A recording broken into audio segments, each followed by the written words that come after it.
매일 바울의 편지를 읽었습니다. 빌립보서이죠. 바울의 편지를 읽다 보면 자주 반복되는 표현을 보게 됩니다.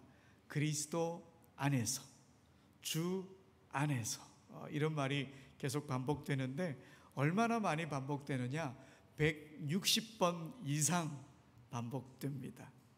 그런데 특별히 바울이 감옥에 있을 때 보낸 편지, 우리가 옥중서신이라고 말하지 않습니까? 이 옥중서신 편지에 이 표현이 많이 사용되었습니다. 에베소서 같은 경우는 30번 이상이 기록되어 있고요. 오늘 읽었던 빌립보서에도 13번 이상 주 안에서, 그리스도 안에서 이 말이 반복되고 있습니다. 여러분, 이 말은 바울의 신앙 전체를 압축하는 고백입니다. 감옥에서도, 억눌린 상황에서도 이 말을 반복하며 주님께 소망을 두었습니다. 그의 몸은 갇혀 있었지만 그의 마음은 주님 안에서 자유로웠기 때문에 그렇게 고백한 거죠. 오늘 본문도 보십시오. 2절에 보니까 주 안에서 같은 마음을 품으라. 4절에도 보면 주 안에서 항상 기뻐하라. 7절에도 보면 하나님의 평강이 그리스도 예수 안에서 너희 마음과 생각을 지키시리라. 그렇다면 여러분, 이 주 안에서라고 하는 이런 말, 바울이 과연 장소적인 의미로 안이라고 하는 말을 사용한 것일까? 오늘 본문에 등장하는 두 여인이 있죠. 요디아와 순두계. 이 두 여인과 관련해서 주 안에서라고 하는 말의 의미는 과연 무엇일까 한번 살펴보려고 합니다. 이 요디아와 순두계는, 이 두 여인은 바울이 빌립보 교회를 세울 때 주도적인 역할을 했던 사람입니다.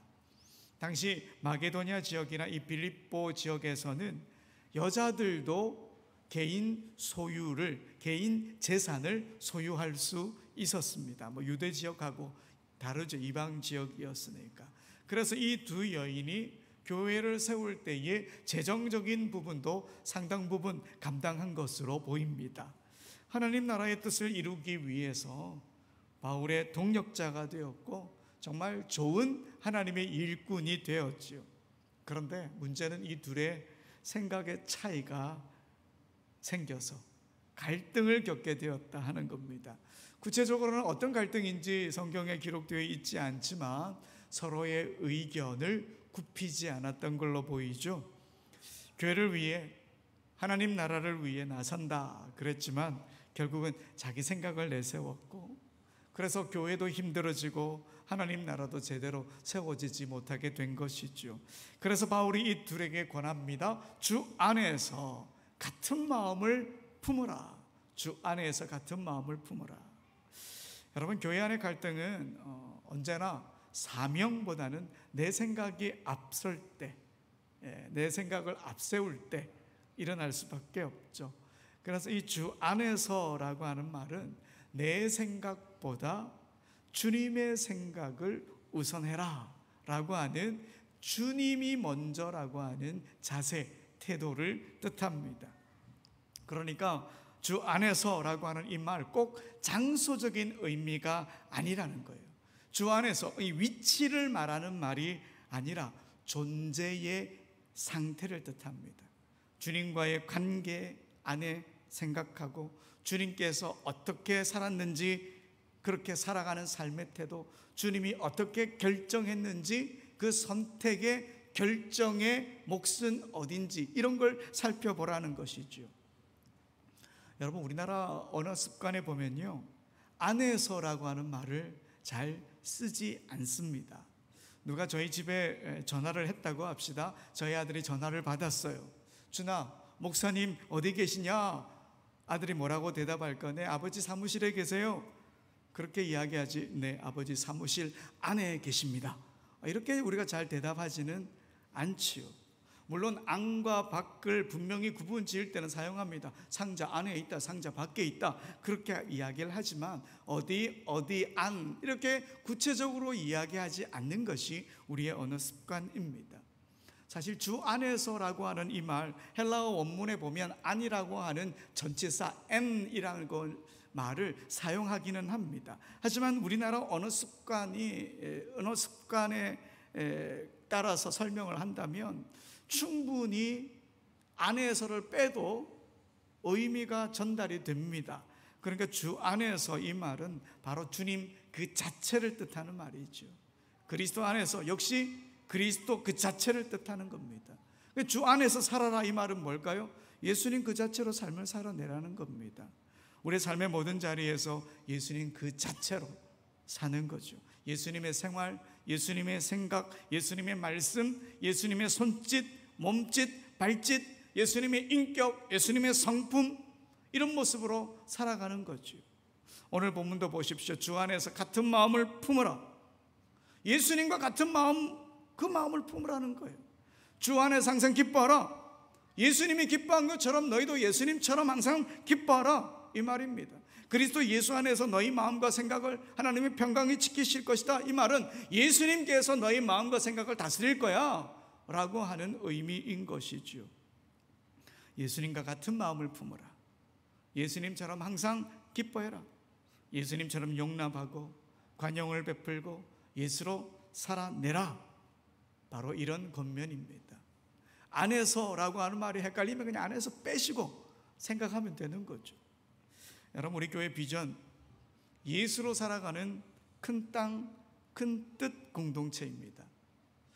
제가 기도하면서 이 비전을 삼을 때에 예수의 제자로 살아가자, 예수를 아는 사람으로 살아가자, 감동이 안 와가지고 다 빼버렸어요. 예수로 살아가자. 예수로 살아가자.